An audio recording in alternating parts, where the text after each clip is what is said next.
Hi friends, இன்றைக்கி எங்கள் வீட்டு பன்னீர் பட்டர் மசாலா எப்படி செய்கிறோன்னு பார்க்கலாம் வாங்க.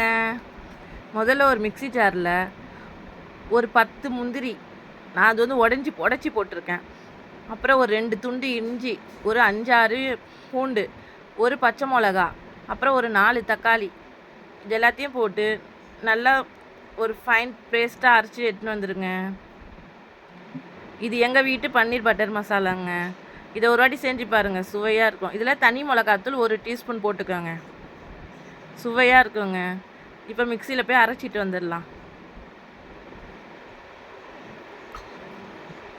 இப்போ பாருங்கள், அரைச்சி எடுத்துன்னு வந்துட்டேன். இதான் பன்னீர் பட்டர் மசாலாவுக்கு தேவையான மசாலா. இதை ஒரு ஓரமாக வச்சுக்கலாம். இப்போது அடுப்பில் ஒரு கடாய் வச்சுக்கோங்க. அதில் ஒரு 2 டீஸ்பூன் எண்ணெய் ஊற்றுங்க. இந்த பன்னீர் பட்டர் மசாலா டேஸ்ட்டாக இருக்குங்க. எங்கள் வீட்டில் அன்றைக்கி பட்டர் இல்லைங்க, பட்டர் ஒரு சின்ன துண்டு தான் இருந்துச்சு, அதை வச்சே நான் செஞ்சிட்டேங்க. நீங்களும் அதே மாதிரி பட்டர் இல்லாமல் கூட இந்த பன்னீர் பட்டர் மசாலா செய்யலாங்க. டேஸ்ட்டு செம்மையாக இருக்குங்க. ஒரு வாட்டி செஞ்சு பாருங்கள், செம்மையாக இருக்கும். பிடிக்காதவங்களுக்கு, பன்னீர் பிடிக்காதவங்க கூட இதை சாப்பிடுவாங்க. எனக்கு பன்னீரே ஃபஸ்ட்டெல்லாம் பிடிக்காதுங்க, இப்போ நான் விரும்பி சாப்பிட்றேன். இப்போ 2 டீஸ்பூன் எண்ணெய் ஊற்றிட்டோம்ல, அதில் ஒரு 1/4 டீஸ்பூன் உப்பு போட்டுக்கோங்க. அதில் 1 டீஸ்பூன் ஒரு தனி மிளகாத்தூள் போட்டுக்கோங்க. 1 டீஸ்பூன் போதும். இது எதுக்குன்னா, பன்னீரை வந்து நம்ம சும்மா ஃப்ரை பண்ணுறதுக்கு தான். பன்னீரில் கொஞ்சம் காரம் இறங்கணும்ல, அதுக்காக தான். இப்போ நான் வந்து 1 பேக்கெட் பன்னீர் தான் எடுத்திருக்கேன். அந்த 1 பேக்கெட் பன்னீரை கட் பண்ணி போட்டுக்கிறேன். இது கொஞ்ச நேரம் நல்லா வதங்கணுங்க, அந்த மசாலா கூட வதங்கணும். நான் இப்போ தாங்க யூடியூப் சேனல் ஆரம்பிச்சிருக்கேன். எனக்கு சப்போர்ட் பண்ணுங்கள் ஃப்ரெண்ட்ஸ். சேனலை சப்ஸ்கிரைப் பண்ணிவிட்டு லைக் பண்ணுங்கள், சப்போர்ட் பண்ணுங்கள், ஷேர் பண்ணுங்கள். எங்கள் வீட்டில் தினமும் என்ன சமையல் பண்ணுறோன்னா அதெல்லாம் வந்து நான் உங்களுக்கும் சொல்லித்தரேன். இது தெரிஞ்சவங்களுக்கு இல்லைங்க, தெரியாதவங்களுக்கு தான் நான் சொல்லித்தரேங்க. இப்போது அடுப்பில் மறுபடியும் ஒரு கடாய் வச்சுக்கோங்க. அதில் ஒரு 3 டீஸ்பூன் எண்ணெய் ஊற்றிக்கோங்க. உங்களுக்கு எண்ணெய் எவ்வளோ வேணும்னு உங்கள் இஷ்டங்க. நான் எண்ணெய் வந்து இவ்வளோ தாங்க ஊற்றிப்பேன், அதிகமாக ஊற்றிக்க மாட்டேன். நான் ஒரு 4 டீஸ்பூன் ஊற்றிட்டு இருக்கேன் போல் ஃப்ரெண்ட்ஸ். 4 டீஸ்பூன் எண்ணெய் ஊற்றிக்கோங்க. எண்ணெய் நல்லா காயணுங்க. எண்ணெய் காய்ஞ்சால் தான் வந்து நம்ம போடுற பொருள் நல்லா இருக்கும் சொல்லுவாங்க. எண்ணெய் காயாமல் போட்டுறாதீங்க எந்த பொருளுக்கும். இதில் வந்து பட்டை 1 எடுத்துக்கோங்க, லவங்கம் எடுத்துக்கோங்க, அப்புறம் ஏலக்காய் 1, கிராம்பு ஒரு 3 கிராம்பு. இதை எடுத்து நல்லா இந்த எண்ணெயில் வதக்கிடுங்க. இது சப்பாத்திக்கு, இட்லிக்கு, தோசைக்கு, நானுக்கு எல்லாம் செம்ம டேஸ்ட்டாக இருக்குங்க. இது நாங்கள் அன்றைக்கி எங்கள் வீட்டில் வந்து நான் தான் செஞ்சோங்க, சூப்பராக இருந்துச்சுங்க. இப்போ அது நல்லா வெடிஞ்சோன்னோ இதில் வந்து நம்ம வெங்காயத்தை வந்து ஒரு 2 வெங்காயம் வந்து பொடி பொடியாக கட் பண்ணி வச்சுருக்கேன். அந்த வெங்காயத்தை போட்டு நல்லா வதக்கிக்கோங்க. வெங்காயம் நல்லா வதங்கணுங்க. ஒரு டிஷ்க்கு ஒரு மாதிரிங்க. இதுக்கு வந்து வெங்காயம் நல்லா வதங்கணும்.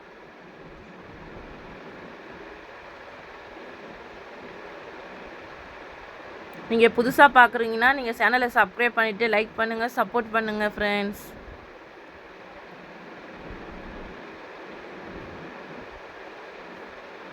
இதில் வந்து தேவையான உப்பு கொஞ்சம் போட்டுக்கோங்க. நம்ம ஏற்கனவே பன்னீரில் வந்து ஒரு 1/2 டீஸ்பூன் போட்டிருக்கோம், அதுக்காக பார்த்து போட்டுக்கோங்க. இதில் வந்து கரம் மசாலா போட்டுக்கோங்க.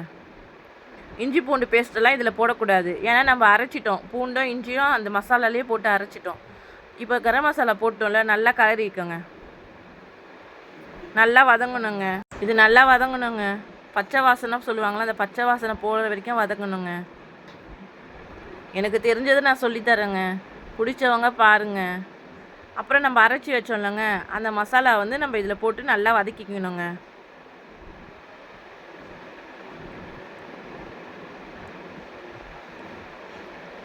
ஏன்னா நம்ம பச்சையாக தான் போட்டு அரைச்சிருக்கோம், அதெல்லாம் மசாலா போட்டு நல்லா அரைச்சிக்கோங்க.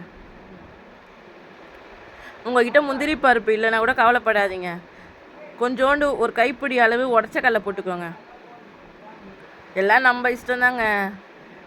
வசதியானவங்க தான் வந்து முந்திரி பருப்பு செய்யணும், அது செய்யணும் சொல்லுவாங்க. நம்மக்கிட்ட இருக்கிறத வச்சே செய்யலாங்க. என்கிட்ட முந்திரி பருப்பு அன்றைக்கி கொஞ்சமாக இருந்துச்சு, அதை வச்சு நான் செஞ்சேங்க. இதில் வந்து கொஞ்சம் தண்ணி ஊற்றிக்கோங்க. இது நல்லா வந்து பச்சை வாசனை போகிற வரைக்கும் நல்லா இதுவாகணுங்க, கொதிக்கணும். இது எங்களுக்கு பத்தாதுங்க, அதுக்காக நான் மறுபடியும் கொஞ்சம் தண்ணி ஊற்றிப்பேங்க.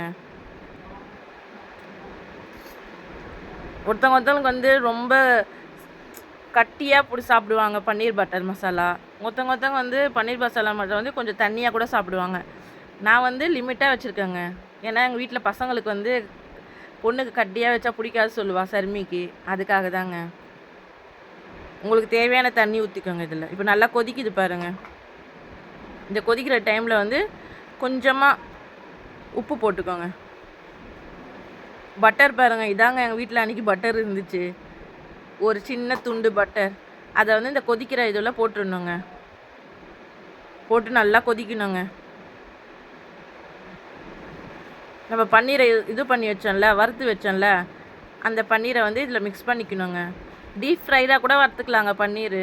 ஆனால் நான் டீப் ஃப்ரைடாக வறுக்கலைங்க. ஏன்னா பசங்களுக்கு இந்த மாதிரி வறுத்து போட்டால் தான் பிடிக்குதுங்க. அதுக்காக தாங்க. இதை போட்டு நல்லா கொதிக்க வச்சுக்கோங்க. ஒரு வாட்டி எங்கள் வீட்டு ஸ்டைல் பன்னீர் பட்டர் மசாலா செஞ்சு பாருங்களேன். ஈஸியாகவும் இருக்கும், டேஸ்ட்டாகவும் இருக்குங்க. நல்லா கொதிக்குது பாருங்க.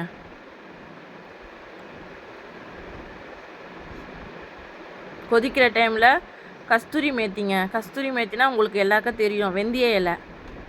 அந்த இலையை வந்து நல்லா கையில் நசுக்கி வச்சுருந்தேன். அதை ஒரு போட்டுக்கேன். எனக்கு நிறைய போட்டால் தாங்க பிடிக்கும் வெந்தய இலை. டேஸ்ட் நல்லா அல்டிமேட்டாக இருக்குங்க வெந்தய இலை போட்டால். அதுக்காக நான் கொஞ்சம் எக்ஸ்ட்ராவே நான் போட்டுக்கினேன். இது நல்லா கொதிக்கணுங்க.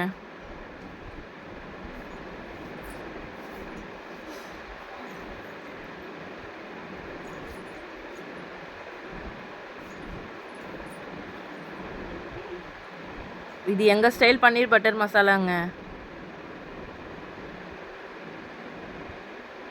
ஒரு முறை நீங்களே செஞ்சு பாருங்கள். பார்த்துட்டு சொல்லுங்கள். தெரியாதவங்களுக்கு ஷேர் பண்ணுங்கள். நிறைய பேருக்கு சமையல் இப்போ தான் கற்றுப்பாங்களா, அவங்களுக்குலாம் இதெல்லாம் ஈஸியாக இருக்கும்லங்க. பேச்சுலருக்குலாம் அவங்களுக்குலாம் ஷேர் பண்ணி விடுங்க. நல்லா கொதிக்குது பாருங்கள். இதில் வந்து நான் இந்த சின்ன டீஸ்பூன் அளவுக்கு சர்க்கரை போட்டிருக்கேங்க. ஏன் சர்க்கரை போட்டேன்னா, சர்க்கரை போட்டால் டேஸ்ட் வந்து ஈக்குவலாக இருக்குங்க. செம்ம டேஸ்ட்டாக இருக்கும். நீங்களே ட்ரை பண்ணி பாருங்கள். அதுக்கு ரொம்ப போட்டுறாதீங்க, இனிப்பாகிடும். தேவையானதாக போடணும். அந்த சின்ன டீஸ்பூனில் கொஞ்சம் தான் போடணும் சர்க்கரை. அப்போ தான் டேஸ்ட்டாக இருக்கும். காரம் எல்லாம் ஈக்குவலாக தெரியும். நீங்கள் ஒரு ட்ரை பண்ணி பாருங்கள். இப்போ இது நல்லா கொதிக்கணுங்க. இப்போ வந்து உங்களுக்கு இந்த அளவு போதும்னா வந்து நீங்கள் இதுலேயே ஆஃப் பண்ணிக்கலாம். பன்னீர் பாருங்கள் எவ்வளோ சாஃப்டாக இருக்குது பாருங்கள். என் கை சுட்டுக்குச்சிங்க, அதை நான் கையை எடுத்துட்டேன். உங்களுக்கு இந்த அளவு வேணால் நீங்கள் ஸ்டவ் ஆஃப் பண்ணிவிடுங்க. எனக்கு வந்து இன்னும் கொஞ்சம் திக்காகணும்னு சொல்லிட்டு தான் நான் கொதிக்க வச்சுன்னு இருக்கேன். ஒருத்தவங்க நல்லா கெட்டியாக கூட வச்சு சாப்பிடுவாங்க. அதுக்காக தாங்க கரண்டியில் பண்ணி காட்டுறேன். கை சுட்டுக்குச்சிங்க எனக்கு. பாருங்கள் எவ்வளோ சாஃப்டாக இருக்குது பார்த்தீங்களா.